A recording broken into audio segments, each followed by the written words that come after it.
வக்கீலுக்கு கூப்பிட்டுருக்கேன், வந்துடுவார். யோ, அவன் பண்ணலன்றதெல்லாம் அப்புறம் வாயை திறந்து பேச சொல்லு. சார் அவன் பேசுனது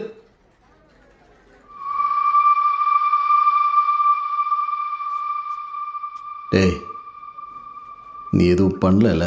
அண்ணே, தேட்டருக்காரனை நான் தானே கொன்னேன். காலையில் ஆரிய நம்ம கையில் கத்தி எடுத்து வந்தப்போ அவனை காப்பாற்றி சைக்கிளில் கூட்டிகிட்டு போகிறப்ப தேட்டருக்காரன் குறுக்க வந்து வழி மறிச்சு சின்ன பிள்ளை பார்க்காம கத்தி எடுத்து குத்த வந்தானே. வேணாம்னே நான் காலை பிடிச்சி கெஞ்சி பார்த்தேன். நான் காலை பிடிச்சி தெரியாமல் அவனை வாரி விட்டு கீழே வந்து வேணுக்கிட்டு நான் தான் அவனை தள்ளி விட்டேன். என்ன தப்பாக பிடிச்சிட்டு அடி நடிச்சேன். என்ன வேண்டாலும் பண்ணிங்கடா, பச்சை பிள்ளை எதுவும் விட்டுருக்கடா, நீங்கள் எவ்வளோ உருண்டு பண்ணி சொல்லி பார்த்துட்டேன். கடைசி வரைக்கும் நான் சொல்கிறேன், அவன் காதலே வாங்காமல் கத்தி எடுத்து குத்த வந்தானே. நீ எங்கள் குடும்பத்துக்குள்ளே வந்ததுக்கு அப்புறம் தானே எங்கள் குடும்பமே நாசமாக போச்சுன்னு அவன் தலைமுடியை பிடிச்சி தரத்தான் இழுத்துட்டு வந்து தலையை ஒரு சுற்றி மரத்தில் ஓங்கி முட்டி கையில் எடுத்து கழுத்தப்பட்டு இருக்கு கொண்டே விட்டுங்க. உன்னையும் கொல்லணும்னு நினைச்சேனே, முடியலண்ணே.